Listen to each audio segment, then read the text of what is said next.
Finding ways to reduce gun violence is one of the biggest challenges facing America today.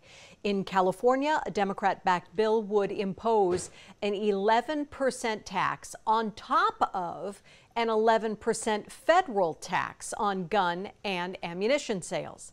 On this Wired Wednesday, we check in with GV Wire's news director Bill McEwen to find out, if passed, how would the tax money be spent? Bill, good morning.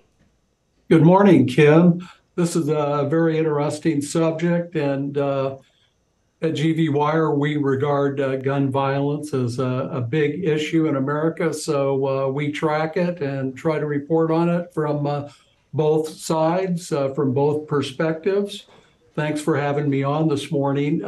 If this bill passes, it would raise $160 million.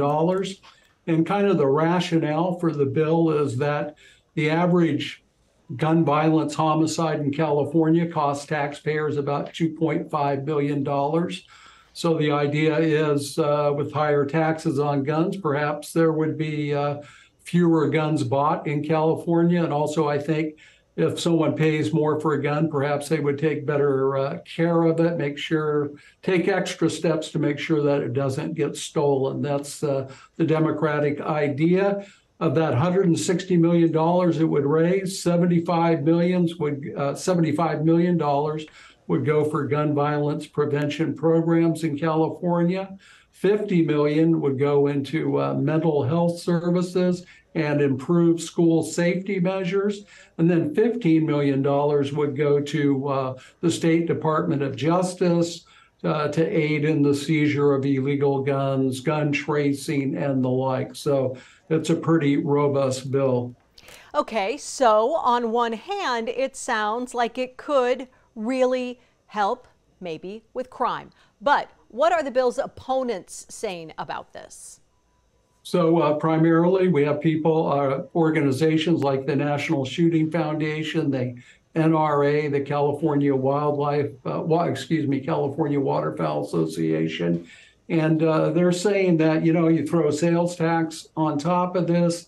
In California, it would amount to about a 30% tax on a gun. That's going to discourage hunters and shooters. It's an unfair burden. That's the primary argument. The other argument is, even though it would raise a lot of money, there's no guarantees that gun violence would be deterred. So that's where they're weighing in at. And also, I just want to note that 11% federal excise tax that are on guns, that goes to wildlife conservation. Okay. Now, is there any chance then that this could promote more gun buying on the black market? So I think that would be a possibility. As you know, Kim, that's a big problem. We've already seen a huge increase in ghost guns in the state of California and elsewhere around the nation. The other thing we've seen is that whenever there's coming legislation, whether it be in California or another state, primarily legislation that seeks stronger control of guns, there's a rush to buy guns by gun owners ahead of that regulation. So, if it got out there, if this passes both houses of the state legislature, I'm pretty sure Governor Newsom would sign it.